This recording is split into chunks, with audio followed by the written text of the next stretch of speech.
Assalamualaikum warahmatullahi wabarakatuh. Nama saya Nurhanis binti Omar Ramli, nombor matrik C19A0522. Pada hari ini, kumpulan kami akan menerangkan tentang keusahawanan strategi. Kita masuk pada pengenalan.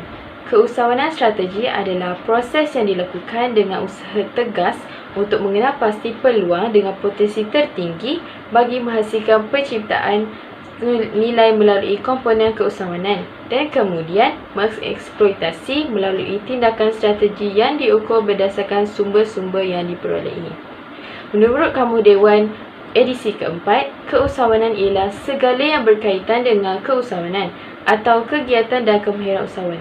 Ia menjadi satu proses perwujudan dan pengembangan perniagaan secara berterusan, menyumbang kepada kemampuan mengenal pasti peluang dan kesediaan firma untuk mengejar peluang baru. Strategi pula didefinisikan sebagai kebolehan dalam mengurus sesuatu dan mempunyai hala tuju yang jelas. Perspektif strategi membolehkan mereka mengasingkan dan mengeksploitasi peluang-peluang untuk membawa kepada kelebihan daya saing yang berterusan. Keusahawanan strategi dapat dilaksanakan dalam pelbagai bentuk, sama ada perusahawanan yang ditubuhkan bersaiz sederhana, kecil atau perusahaan yang besar. Dalam dunia serba canggih pada masa kini telah membuatkan setiap usahawan perlu memiliki sifat keusahawanan yang akan digunakan untuk menjalankan perniagaan diceburi. Mereka sewajarnya mempunyai keinginan dan kehendak atau matlamat untuk berjaya dalam setiap perniagaan yang mereka ceburi di awal perniagaan mereka. Oleh itu, pelbagai strategi yang perlu dilakukan dan direka oleh mereka bagi memastikan matlamat yang mereka mahukan tercapai.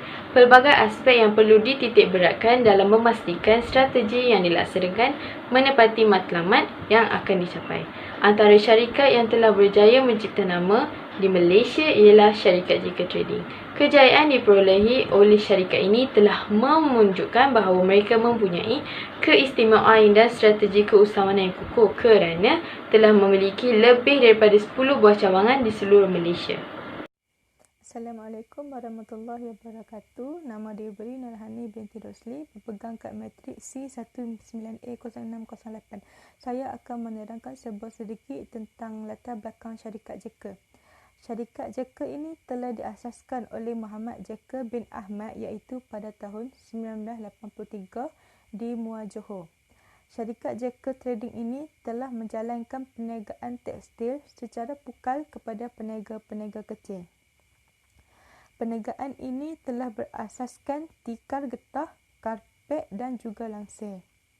Seterusnya, pada tahun 1985, syarikat JK telah berpindah ke Segamat dengan bermodalkan sebanyak RM500,000. Perniagaan ini telah dibesarkan dengan memajukan jualan secara runcit serta memperluaskan bekalan tekstil kepada agensi-agensi kerajaan dan juga swasta. Syarikat JK telah merubahkan persepsi masyarakat Bumiputera yang dahulunya dimiliki oleh bangsa asing dan kini ia telah diterajui oleh Bumiputera sendiri. Syarikat JK juga telah mempunyai 18 buah cawangan di seluruh negara. Cawangan pertama telah dibuka di Tampoi, Johor dan diikuti dengan cawangan yang kedua iaitu Kota Baharu, Kelantan. Pada tahun 2011, syarikat JK telah menerima anugerah syarikat tekstil terbaik dalam anugerah perniagaan UBC. Sekian, terima kasih. Assalamualaikum warahmatullahi wabarakatuh. Nama saya Nur Atika Syafina binti Maisuk dan memegang kad matrik C19A0493. Saya akan meneruskan bagi visi syarikat JK. Visi syarikat JK yang pertama, sentiasa mengutamakan keselesaan pelanggan dalam menjadikan pengalaman membeli belah di gedung JK sesuatu yang unik dan tidak dapat dilupakan. Yang kedua, menjadikan JK sebagai pembekal import tekstil terbesar di Malaysia bagi memenuhi keperluan tempatan sama ada di sektor kerajaan atau korporat. Yang ketiga, memberi perkhidmatan jualan serta informasi oleh seorang pelanggan tanpa mengira status. Dan yang keempat, menyambut pelanggan dengan layanan dan senyuman. Bagi misi syarikat Jekyll pula terbagi kepada dua, iaitu yang pertama, sentiasa menjamin kualiti fabrik bagi memastikan tahap kepuasan pelanggan dan mengenalkan konsep satu jurujual satu pelanggan. Dengan ini, pembeli akan dapat maklumat tentang produk tersebut. Dan yang kedua, memberi perkhidmatan yang baik dan memastikan pelanggan akan sentiasa yakin dan gembira.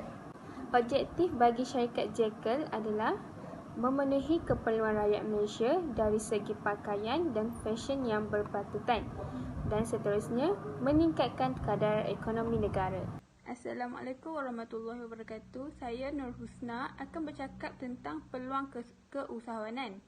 Definisi bagi peluang keusahawanan adalah situasi di mana pengusaha mengambil tindakan untuk menghasilkan keuntungan. Seterusnya ialah peluang keusahawanan Jekyll. Peluang keusahawanan Jekyll dapat dilihat apabila Jekyll yang sebelum ini hanya menawarkan tekstil sahaja. Namun Jekyll mengambil peluang dengan menawarkan pelbagai rangkaian pakaian siap yang dipakai mengikut cita rasa yang digemari pelanggannya. Selain itu, Jekyll juga turut mengambil artis-artis popular di Malaysia sebagai model bagi pakaiannya, seperti Aaron Aziz, Aida Jebat, Hairul Azrin, Syah Yahya dan sebagainya.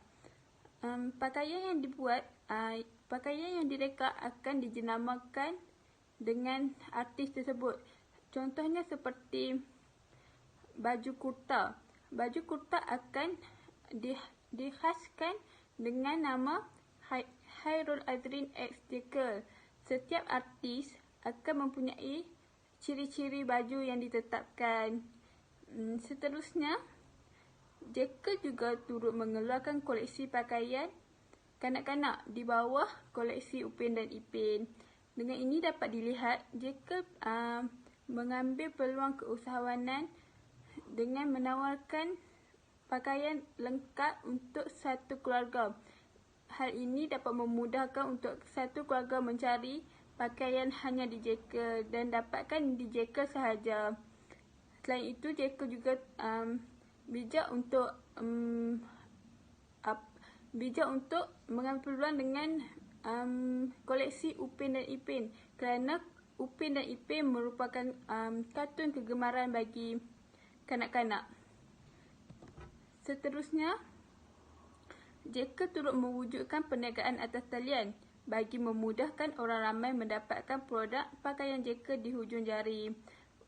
Jekyll menyediakan satu laman web untuk pelanggan membeli di laman web tersebut. Di laman web tersebut akan mempunyai setiap koleksi mereka dan pelanggan hanya boleh membeli di laman web tersebut. Pelanggan tidak perlu pelanggan mempunyai dua pilihan dengan dapat membeli di talian dan juga secara fizikal. Terima kasih. Pembukaan Jekyll ini merupakan asalnya adalah perniagaan permaidani. Jadi dari sini, seperti mana syarikat-syarikat yang lain, Jekyll juga tidak terlari daripada menghadapi sebarang kesulitan dan rintangan sepanjang perniagaannya. Pada awal ketika pembukaan Jekyll ataupun sebelum nama dibentukkan Jekyll, Jekyll sendiri merupakan penjual permaidani, tetapi pada pembukaannya mereka terpaksa menjual permaidani dengan tidak berkedai kerana pemilik bangunan kedai tersebut membuat keputusan untuk menjual bangunan tersebut dengan kesempitan wang yang beliau hadapi. Beliau tidak dapat membuat apa-apa.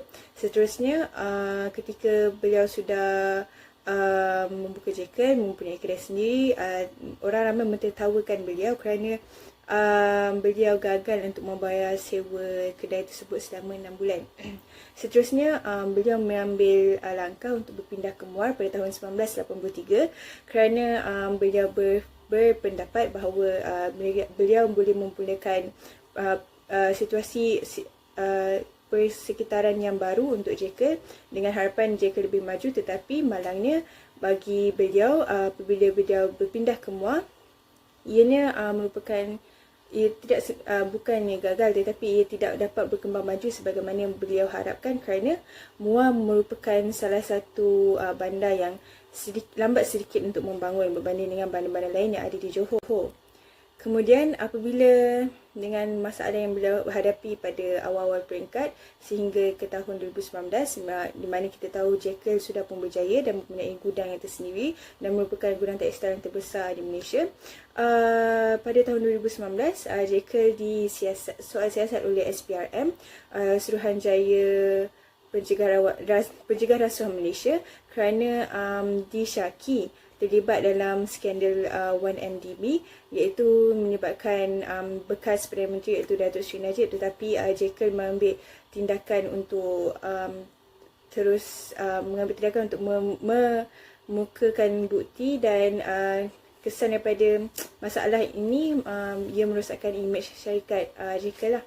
Kemudian pada tahun 2020, pada Mei 2020, kita dilanda dengan COVID, di mana coronavirus ada bukan saja Malaysia, di seantero dunia. Jadi dengan SOP yang ada pada Jekyll, pemilik Jekyll iaitu Muhammad Farus Jekyll membuat naik status di IG story-nya berkata masyarakat Melayu susah untuk mengikut SOP. Ini membangkitkan kemarahan masyarakat Melayu dan juga kaum-kaum yang lain di Malaysia yang menyokong Jekyll. Jadi warga tempatan memilih untuk memboikot Jekyll pada waktu tersebut, dan pada waktu tersebut adalah merupakan waktu bulan Ramadan dan Syawal. Jadi masalah ini merupakan mendatangkan kerugian besar kepada Jekyll. Saja. Assalamualaikum dan salam sejahtera. Saya Nur Hidayah binti Ismail C19A0610 akan membentangkan mengenai solusi kepada permasalahan syarikat berdasarkan teori 1. Keusahawanan merupakan suatu aktiviti yang dilakukan oleh seorang usahawan untuk menjalankan suatu inovasi kewangan dan perniagaan dalam usaha bagi mengubah atau menghasilkan satu inovasi kepada perkhidmatan ekonomi atau barang. Berdasarkan kepada teori 1, usahawan perlu mempunyai pemikiran dan mengamalkan budaya keusahawanan. Mereka perlu mempunyai ilmu dan sikap kepimpinan yang menyokong kepada keterbukaan dalam setiap peluang yang wujud. Pertama, usahawan perlu lebih berani dalam menghadapi risiko yang mendatang dan melepaskan sesuatu yang tidak bermanfaat. Mereka perlu meningkatkan prestasi dalam strategi pemasaran kerana strategi yang bagus tentunya dapat membantu syarikat ini untuk lebih membangun di masa hadapan. Secara perlahan, perniagaan mereka pasti lebih maju.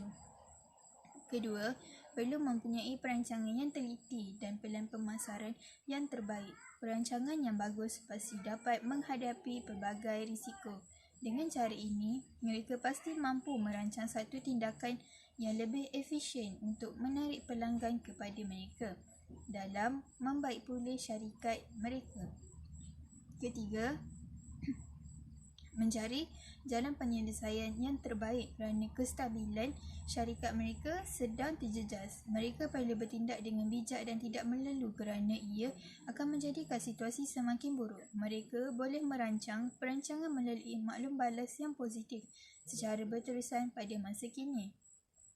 Keempat, membuat perbincangan mengenai isu produk dan servis kerana sikap negatif sememangnya tidak bagus. Ini dapat diselesaikan dengan maklum balas atau permohonan maaf secara terbuka agar dapat memenangi semula hati pelanggan mereka. Hal ini perlu dititikberatkan agar dapat diselesaikan dengan kadar segera. Kelima, bersiap sedia untuk berubah ke arah kebaikan dengan pelbagai kemungkinan yang kadang-kadang meliputi perubahan yang besar ke atas syarikat. Mereka boleh merangka strategi jangka panjang dan pendek sebagai persediaan akan segala kemungkinan yang akan berlaku yang tentunya akan melibatkan perubahan besar kepada perniagaan mereka. Kesimpulannya, setiap aktiviti keusahawanan mempunyai kebaikan dan keburukan, namun tentunya ada jalan penyelesaian. Sekian, terima kasih. Baiklah, seterusnya adalah giliran saya untuk membentangkan mengenai solusi yang kedua. Sebelum itu, izinkan saya memperkenalkan diri saya terlebih dahulu. Nama diberi Nur Maizatul Sofia binti Muhammad Hakim, berpegang kad matrik C19A0615. Solusi yang kedua terdapat 4 perkara, iaitu pertama, kreativiti dan inovasi. pengurusan modal keuangan, pengaruh sosial dan daya saing. Kreativiti dan inovasi merupakan cara usahawan untuk memperbaiki dan menambah peluang yang sedia ada. Baiklah, syarikat Jekyll pada mulanya hanya mengeluarkan perniagaan berasaskan tiga getah, kapet dan langsir. Tetapi kini syarikat Jekyll berjaya menjadi gudang tekstil yang terbesar, iaitu syarikat Jekyll telah membesarkan jualannya kepada agensi-agensi kerajaan dan swasta. Seterusnya mengenai pengurusan modal keuangan. Pengurusan modal keuangan sangat penting dalam sesebuah perniagaan. Keberjayaan sesebuah perniagaan bergantung kepada pengurusan modal keuangan tersebut. Baiklah, syarikat Jekyll pada mulanya hanya mengeluarkan modal keuangan yang kecil, tetapi apabila syarikat Jekyll mempunyai perniagaan yang stabil, mereka berjaya mengumpul RM50,000 untuk memulakan perniagaan beliau di Segamat. Seterusnya mengenai pengaruh sosial. Pengaruh sosial seperti mana yang masyarakat sedia maklum, syarikat ataupun perniagaan yang berasaskan tiga getah, langsir dan kapet hanya dimiliki oleh pekerja warga asing. Tetapi syarikat Jekyll berjaya membuktikan bahawa warga Bumiputera juga mampu mempunyai perniagaan seperti ini. Malah perniagaan Jekyll mempunyai perniagaan yang stabil di Malaysia. Seterusnya mengenai daya saing. Daya saing merupakan sesuatu yang amat penting juga di dalam sebuah perniagaan. Daya saing. Daya saing dalam sebuah perniagaan merupakan daya saing yang sihat, iaitu ia dapat meningkatkan tahap kualiti produk. Malah syarikat Jekyll berjaya menempah nama dalam Malaysian Book of Record, merupakan gedung tekstil terbesar negara. Mengenai Belanjawan 2021. Belanjawan merupakan salah satu rancangan bajet yang dikeluarkan oleh kerajaan sebelum tahunnya. Ketika COVID-19 melanda, kebanyakan peniaga atau perusaha merasakan kerugian yang dihadapi. Namun, Belanjawan 2021 telah pun dikeluarkan oleh Yang Berbahagia Senator Tengku Datuk Seri Zafrul Tengku Abdul Aziz, iaitu Menteri Kewangan Malaysia, memberikan sedikit sebanyak impak kepada syarikat Jekyll. Yang berhormat ada mengatakan bahawa berikutan pandemik COVID-19, purata pengangguran telah meningkat kepada 5.3%, iaitu paling tertinggi pada Mei 2020. Ia memberikan kegusaran kepada syarikat Jekyll kerana para pembeli tidak dapat membeli barangan buatan Jekyll kerana mereka telah kehilangan pekerjaan.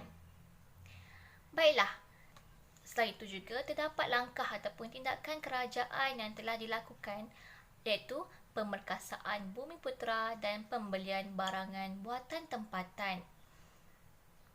Kegusaran ini telah diperkasakan melalui pemerkasaan Bumiputera. Pemerkasaan Bumiputera ini merupakan salah satu matlamat belanjawan kepada golongan usahawan, iaitu sejumlah RM4.6 bilion telah disediakan untuk tujuan pembiayaan kepada PKS dan PKS Mikro Bumiputera melalui Tekun dan PUMB. Selain itu juga, kerajaan telah mengambil inisiatif bagi melonjakkan lagi pembelian barangan buatan tempatan, iaitu dengan slogan "Belilah barangan buatan tempatan". Melalui kaedah ini ataupun cara ini, pihak kerajaan telah memperkuat kuasakan ataupun memberi jalan mudah kepada para pembeli dengan memberikan latihan dan bantuan penjualan serta peralatan digital kepada 100,000 usahawan tempatan beralih kepada khidmat digital di bawah kempen e-dagang, iaitu para pembeli dapat membeli barang buatan di atas talian. Baiklah, sekian sahaja daripada saya teruskan kepada yang seterusnya. Secara konklusinya, Sikap proaktif pengusaha Jekyll telah merancang beberapa strategi perniagaan yang baik meskipun syarikatnya masih bergelut dengan ekonomi yang melanda. Melangkaui masalah tersebut, Jekyll telah membuat keputusan untuk mendirikan bangunan baru di tapak panggung Rex dari Shaw Brothers yang terletak di Segamat pada tahun 2002. Seterusnya, meskipun Jekyll Trading mempunyai banyak persaingan dalam industri tekstil seperti Nagoya dan Kamda, Jekyll Trading amat menitik beratkan 3 perkara iaitu servis, kualiti dan harga yang ditawarkan. Jekyll Trading lebih mengutamakan servis yang baik untuk setiap pelanggan-pelanggannya. Kini, Jekyll Trading telah membina sebuah empayar yang besar di Malaysia. Kualiti setiap kain yang dijual oleh Jekyll Trading ini membuatkan syarikat tersebut semakin dikenali ramai. Sekian, terima kasih.